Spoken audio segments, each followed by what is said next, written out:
This is Reality Check. I'm Matt. And I'm Chris. We're two licensed therapists. And two military veterans. And we're here to smash societal fantasy so you can live in reality. Welcome back to Reality Check. Today's reality check, it's not the therapist's job to affirm you.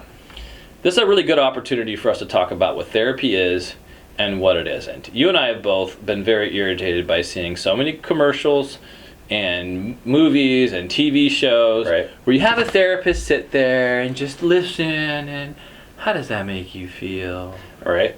That's and when it comes to therapy. TV and movies, like it's that disgusting blanket affirmation, and that's when they're not actively having sex with their clients.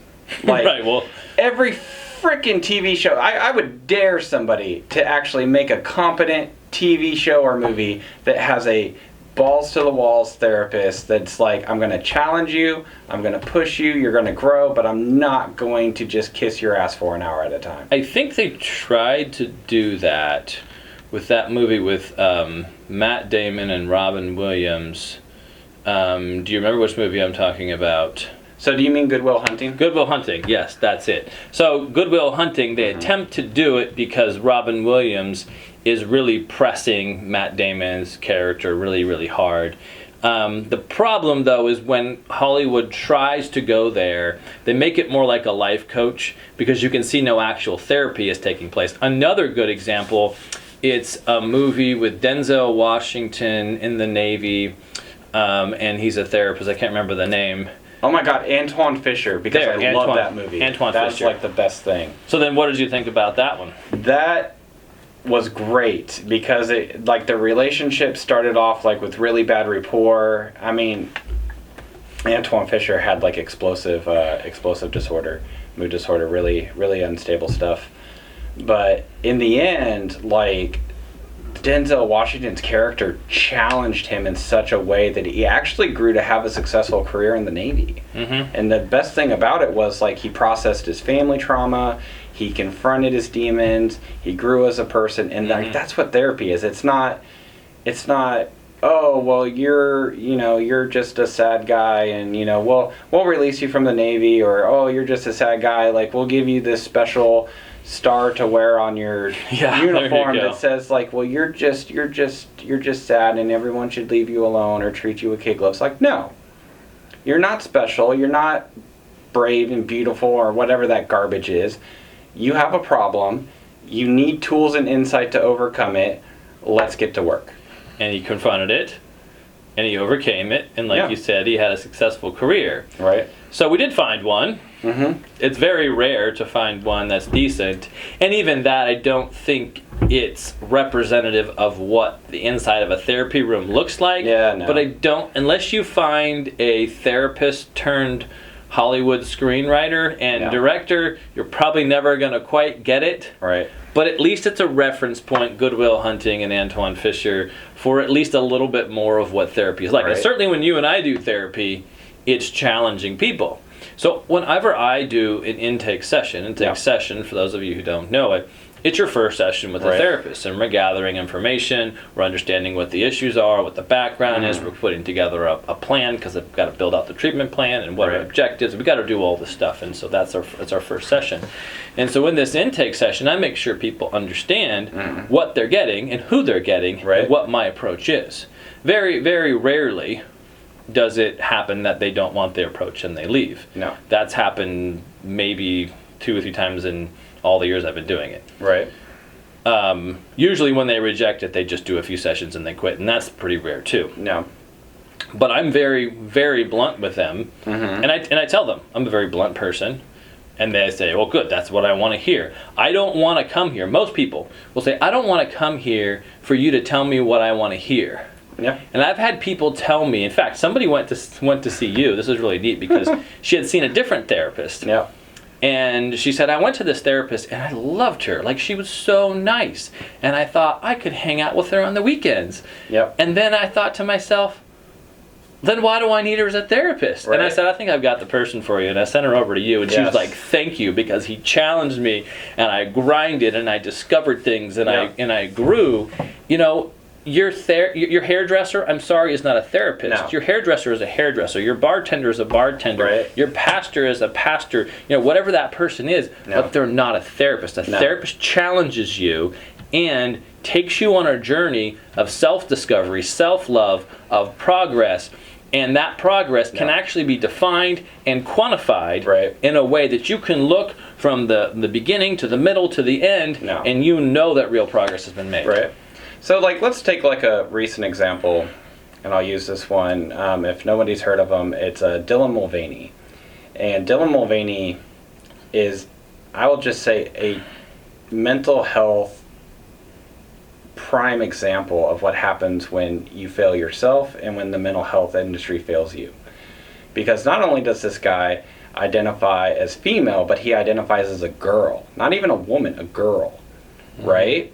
And it's saying wow, how much childhood trauma or how much trauma have you experienced that you would talk about ending the life of what he called boy Dylan and transition to girl Dylan, right? And I could just see it now. It's like some therapists would just be like, oh yes, oh, you know what, you're a girl and you've always been a girl and be the bravest little girl you can always be. No. You're a dumpster fire of trauma. We're going to get you put together. It's going to take a while. It's going to be hard, but you can do it. And guess what? You're going to find the adult version of you. You're going to love that person. You're going to be successful. And you're not going to run away from your problems. If I had someone who came to me who was anorexic and wanted treatment, you know what I could say? You are perfect as you are. No. You know what? You're right. There might be a little bit of fat underneath that third rib. Let's go get you some liposuction. Yeah. Right? Now, I get to be the cool therapist. Yeah. I get to be in. Maybe the cabal will accept me because I'm helping create little drones who have no identity. Right. But that's not what therapy is. Therapy has never been that. True therapy has always been challenging. No. And if you come to me and you're anorexic, I'm not going to shame you. People say, oh, you're going to shame her. Of course I wouldn't shame her. Right. What would that have to do with anything? What we do is I help her stop shaming herself. I help her find herself. It's kind of so you bring that up. So I have a client right now that's suffering from anorexia. And I could have just said thin as in, right? Be your best hollowed out skeleton, right? Or we dug and it was a trauma that she experienced in the 5th grade where she was heavier and felt powerless, but then lost the weight and people started liking and respecting her, so she associated being thin with being powerful. And it's now the challenge is, how can you be any weight, how can you be any lifestyle but still feel powerful? And that's the work that we're doing. It's not you just have to be a skeleton to be powerful. This is the thing that I think gets missed so much. Part of it's because people are uncomfortable talking about trauma. It's just something, and so what we do instead is we just skip over it and we just don't mention it. But most people who struggle with identity, the vast majority, have a lot of trauma. Yeah. And if you've done any real therapy, not the butterfly therapy, not the, hey, you're perfect, spread your wings and fly, the kind of therapy, which is not therapy. Right. You need to run. If you got a therapist that's like that, run. If you got any gender affirming therapists out there that you go to that are we just gotta give you a penis and you're good. Run really fast. Run away. That's not a therapist. That is somebody who's trying to dishonestly sell you that if you do this, then you will be happy forever, instead of just if you buy a new suit, or if you buy a new car, if you buy a new something, you'll be happy temporarily. But once that goes away, you're still with yourself. And once you realize that you have irreparably mutilated your body, or if you've taken hormones and you've irreparably damaged your body, which if you do take hormones, that's what you're doing. Don't let people lie to you. There's no studies that can actually say that it doesn't. You can't go back. And now somebody has done you a disservice, right? So therapy challenges you. therapy is not the quick fix. Therapy is hard work. That's why if you see like the Kuhn and Friends logo for my company, it's two guys trying to push a boulder up a hill, because that crap is hard, right? And sometimes you need a friend, you need somebody to help you. And that's why I'm not your friend, but I'll give you the tools and insight to help you and challenge you and give you the ability to push that boulder. So that gender affirming therapist is not actually pushing the boulder with you. No. The gender affirming therapist is saying, just stay in this pit that you're in. Yeah. You're in this muck, and you are miserable. Mm-hmm. And you're never going to get out of it, because I'm going to tell you instead, I'm going to lie to you and say, no, this muck you're in, it's beautiful. Yeah. It's wonderful. Why would you ever want to get out of it? See, how lazy is that? Right. And the other thing about it, if that's your therapist, understand your therapist is probably getting their own needs met. Yeah. And it's at your expense. Right. So, yes, run from those therapists. Seek out a therapist who's going to challenge you and help you to grow. Think about this. No. Now, people can challenge what we're saying, but I'm going to give you something that you're not going to be able to challenge very easily. Let's take someone with depression. Mm-hmm. Let's take the other factors out.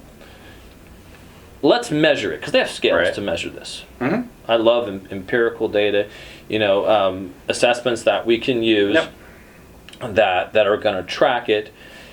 And we can look at it before, we can look at it during. I love to do this. Let's track it, right? And a valid assessment that's reliable.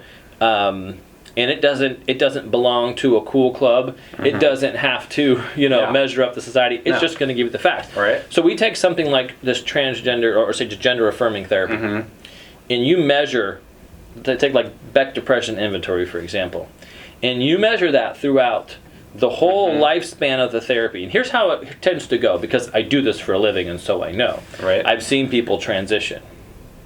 Not me personally, I don't do that with people, but I know other therapists do, and I've known the clients, and sometimes they come to me for one thing and that person to another. And anyway, I've been around it enough to see it and to see assessments and things.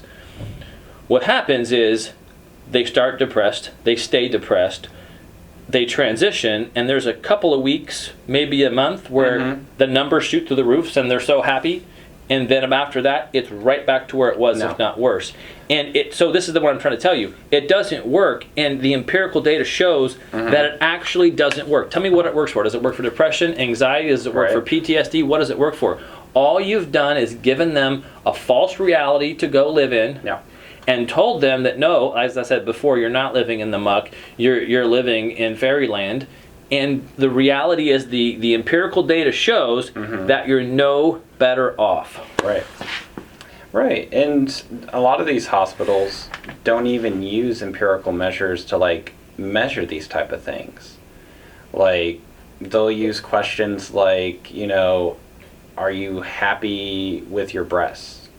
And then if you mark no, it could be for a number of reasons, right? Like maybe you're going through puberty and they hurt, or maybe you are just like, I don't look like a Sports Illustrated model, so I'm not happy, right? And so that's an identity thing that you have to work through. It could be any number of reasons, but they take, you marked no on this. You want to just cut them off? You want to just do a mastectomy? Like, we'll just get that done, right? But look what your therapist gets out of this. So after enough of doing this kind of work, you're going to get somebody who is now, say they've transitioned, or any number of other things. It's not just about gender transition. There's a lot of other things that apply here too. But later down the road, now you have these people who will attest to the fact that, oh yes, my therapist helped me do this, my therapist helped me do that. Now I'm a man, now I'm this, now I'm that. So now they're building up some social credibility among the people that they're seeking validation from. Right.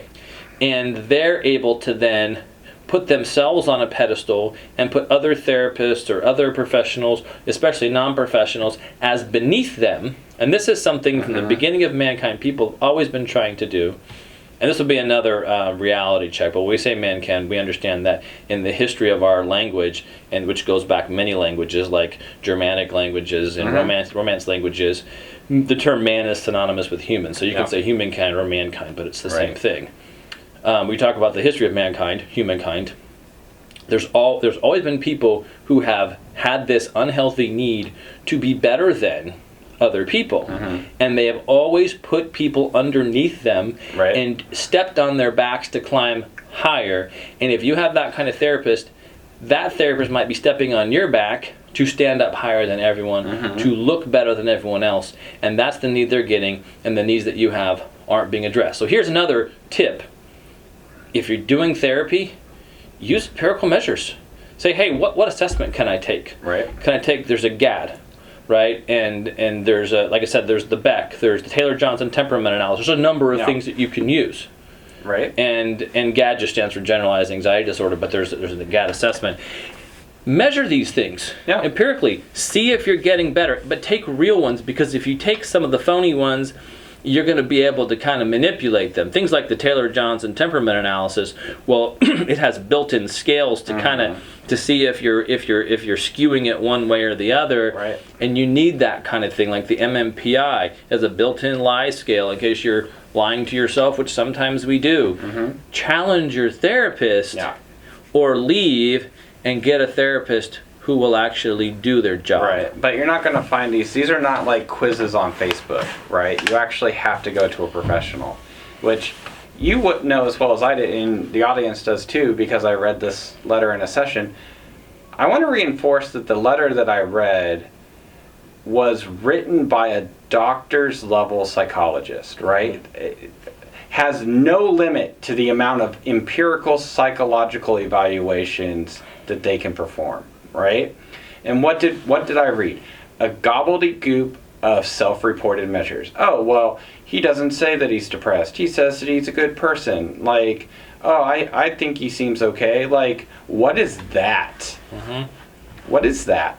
When I have court-appointed matters that I have to weigh in on, I use multiple points for an evaluation. I use multiple exams. I give fine detail. Like my court reports, like sometimes judges don't like me because I'll write them and they'll be long, but they'll be detailed and they'll be thorough, and they'll leave no room for doubt as to what the condition of a person is.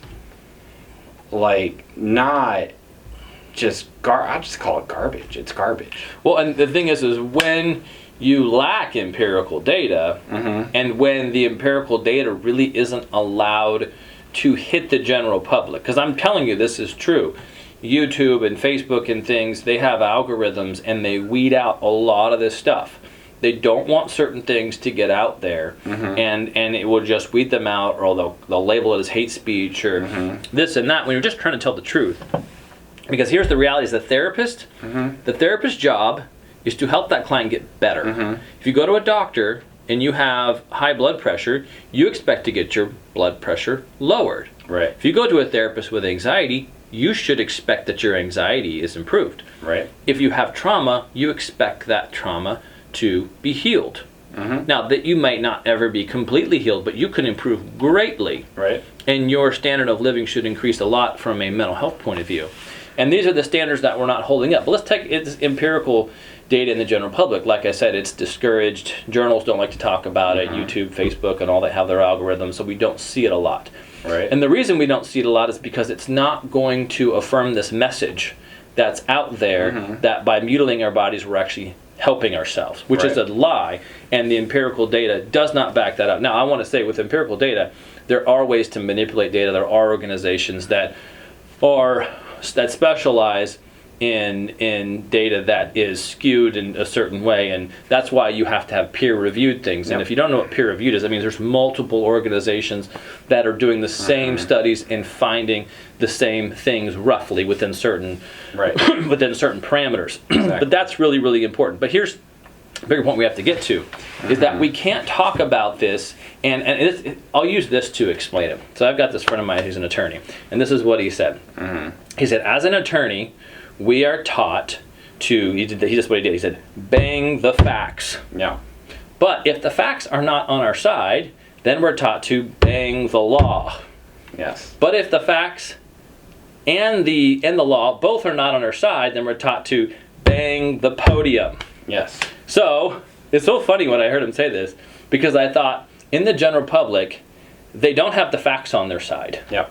right? They don't have the law on their side. They don't have anything on their side. So they're just banging the podium and they're saying, you bigots, you mean people. Right. How do you have no compassion for all these people? But they have no idea what they're talking about. Yes. They don't have empirical data on their side. They don't have the science on their side. They have nothing on their side. They don't have outcomes. Right. They don't have their gender affirming therapy. They don't have clients coming to them. And the reasons they come, like I said, depression, anxiety, OCD, those aren't improving. Right. And so I love that you say that, because it also reminds me of like something that the far left uses called the science, TM, right? Mm-hmm. And it's such garbage. So if you guys think that just because a bunch of doctors come out that this puberty blockers and gender affirming care is valid, let me tell you what was debunked before that scientists just chomped at the bit to endorse, which was the serotonin theory of depression. Believed that doctors fully endorse the fact that if you just raise your serotonin levels, you won't be depressed anymore. You won't. That was debunked. That was a lie spread by the pharmaceutical companies to push drugs. But the same doctors and the same con artists came out and fully supported it because they wanted their cut of the money. They're still doing it. And they're still doing it. How many clients have you had with depression that are taking SSRIs or MOAIs and they're still depressed? All of them. Because that is not the cure-all. I've had some have some slight improvements in mood, but when you account for the side effects, it's not really doing a whole lot. No. And so we got to wrap this segment up. But the point is to understand what a therapist is supposed to do. Challenge you. Mm-hmm. Give you internal strength. Help you find yourself. Help you stand on your own 2 feet. I tell my clients all the time, I am trying to fire myself every day. Yeah. I want no one to need me. It's true. And I will tell you straight up, like, if you're a therapist and you're just getting by the validation of your clients, you either need to go do your own work or you need to turn in your license. Like, this is ridiculous. You are hurting people by giving them a limitless supply of the feel-goods. Like, you should be ashamed of yourself and you need to do the work. It's like we're talking about last time. They're giving them the shiny piece of tin to the raccoon who sticks his hand in there, won't let it go, and then can't get out and will bite their own arm off. Right. So, all right, we'll see you next time. Thank you for tuning in to Reality Check. Please like, share, subscribe, and comment below. And if you know anyone else that could use a reality check, share the link. See you next time.